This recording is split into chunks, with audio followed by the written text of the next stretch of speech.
जिंदगी भर अपने लिखे हुए के लिए कोर्ट के चक्कर लगाने वाला, मुफलिसी में जीने और समाज की नफरत झेलने वाला मंटो आज खूब चर्चा में है।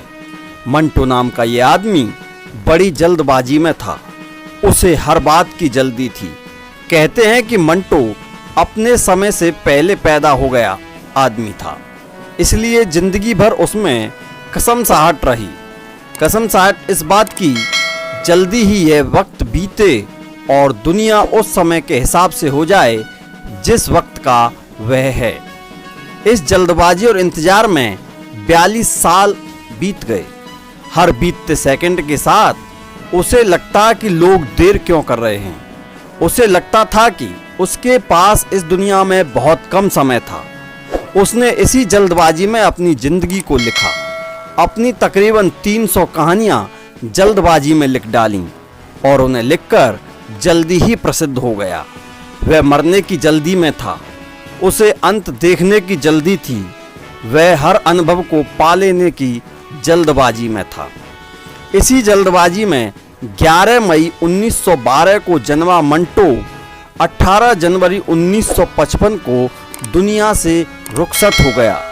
सादत हसन मंटो का जन्म जिला लुधियाना के गांव पपड़ौदी समराला के नज़दीक हुआ था। उनके पिता गुलाम हसन मंटो कश्मीरी थे। मंटो के जन्म के जल्द बाद वह अमृतसर चले गए। मंटो की प्राथमिक पढ़ाई घर में ही हुई। 1931 में उन्होंने मैट्रिक पास की। उसके बाद हिंदू सभा कॉलेज में FA में दाखिला लिया। मंटो हमेशा कुर्सी पर उकड़ू बैठा करता था और बहुत छोटा सा नजर आता था, लेकिन जब खड़ा होता था तो खिंचकर उसका कद लंबा निकल आता था। कई बार रेंग कर खड़ा होता था तो बड़ा जहरीला लगता था। उसके जिस्म पर खद्दर का कुर्ता पजामा और जवाहर कट सदरी होती थी।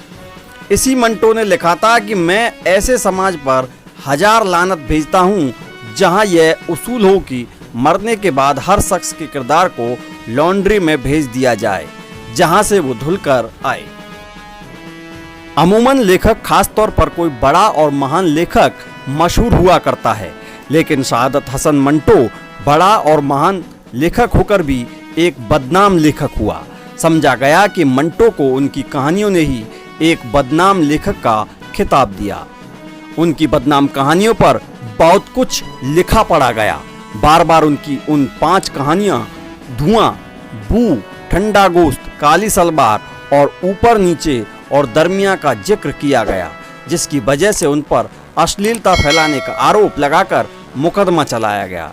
इनमें से 4 मुकदमे अंग्रेजों के शासनकाल में हुए तो एक मुकदमा देश के बंटवारे के बाद पाकिस्तान में हुआ। लेकिन जरा सोचिए, अगर मंटो बदनाम लेखक ना होते फिर उर्दू के एक आम अफसाना निगार ही तो होते। उन्होंने शोहरत की तरह ही बदनामी कमाई थी और यही उनकी रचनात्मक विलक्षणता की वास्तविक कमाई थी। उन्होंने इंसानी मनोविज्ञान का जैसा नंगा चित्रण अपनी कहानियों में बयां किया।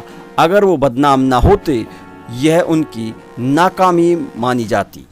उनकी कहानियों में मानो लगता है कि सभ्यता और इंसान की बिल्कुल पार्श्विक प्रवृत्तियों के बीच जो द्वंद्व है उसे उघाड़ कर रख दिया गया है। सभ्यता का नकाब ओढ़े इंसानी समाज को चुनौती देती उनकी कहानियां बहुत वाजिब थीं। उसके लेखक को कोर्ट कचहरी के चक्कर लगवाए, लेकिन दिलचस्प बात यह है कि किसी भी मामले में मंटो को सजा नहीं हुई।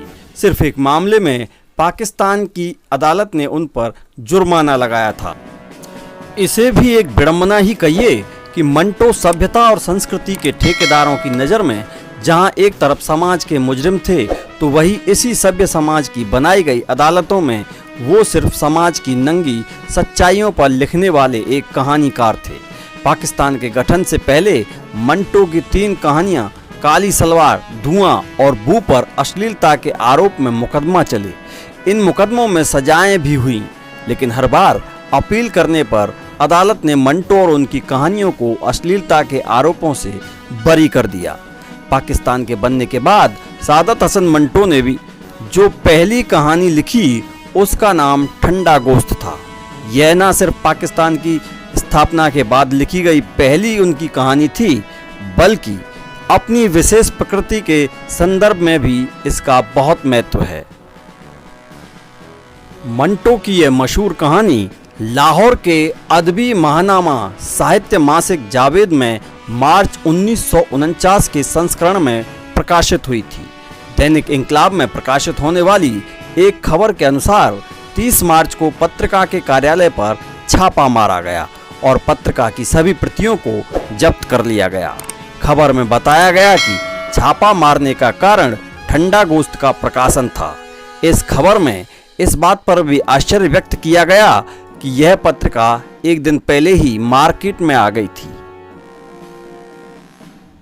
7 मई 1949 को पंजाब सरकार की प्रेस ब्रांच ने सादत हसन मंटो के अलावा जावेद के संपादक आरिफ अब्दुल मतीन और प्रकाशक नसीर अनवर के खिलाफ ठंडा गोश्त प्रकाशित करने के कारण मुकदमा दर्ज करा दिया गया।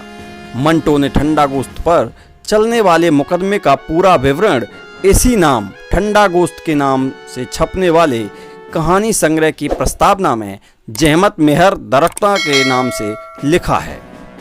दोस्तों, मंटो से जुड़ा ये किस्सा आपको कैसा लगा कमेंट बॉक्स में हमें जरूर बताएं।